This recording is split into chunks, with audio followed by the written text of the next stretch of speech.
అందరికీ నమస్కారం. ఈరోజు 3వ తారీఖు 3వ నెల 2025 సంవత్సరం. ఈరోజు అనంతపురం మార్కెట్లో రేట్లు, అలాగే ఈరోజు హైదరాబాద్లో మార్కెట్ల రేట్లు కూడా కొద్దిగా తెలియడం అయితే జరిగింది. అవి కూడా ఈరోజు చెప్పడం అయితే జరుగుతుంది. అలాగే గత వారంలో బెంగళూరులో కూడా ఒకరోజు ఒకలాగా పోయినప్పటికీ ఇంచుమించుగా 46-47 వేల వరకు పోతున్నాయంట రేట్లు బెంగళూరులో అయితే.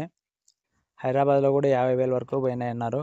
కాకపోతే నాకు తెలిసిన ఇన్ఫర్మేషన్ ప్రకారం అయితే అంతైతే పోలేదు. అది ఫేక్ న్యూస్ అని అన్నారు. 50,000 పోయినాయంటే అంతైతే పోలేదన్నారు. మ్యాక్సిమం ఈరోజైతే కొద్దిగా స్టార్టింగ్ రేట్ వచ్చి బాగలేని కాయల నుంచి మొదలుపెట్టినారు 9,000 నుంచి. అలాగే కొంచెం మిడిల్ రేట్ వచ్చేసి 19,000, టాప్ రేట్ వచ్చేసి 35,000 వరకు పోయింది అని ఇన్ఫర్మేషన్ అయితే తెలిసింది హైదరాబాద్ది. ఇక అనంతపూర్ మార్కెట్ విషయానికి వస్తే 290 టన్నుల చీనికాయలు అయితే రావడం అయితే జరిగింది. స్టార్టింగ్ రేట్ వచ్చేసి 17,000తో మొదలైంది.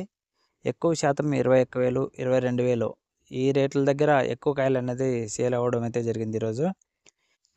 టాప్ రేట్ వచ్చేసి 24,000 వరకు ఈరోజు టాప్ రేట్ అనేది పోవడం అయితే జరిగింది. ఈ ఇన్ఫర్మేషన్ మీకు నచ్చినట్టయితే లైక్, షేర్, సబ్స్క్రైబ్ అయితే చేసుకోవడం మాత్రం మర్చిపోకండి. Thank you for watching. జై హింద్. రేపటి వీడియోలో కలుసుకుందాం.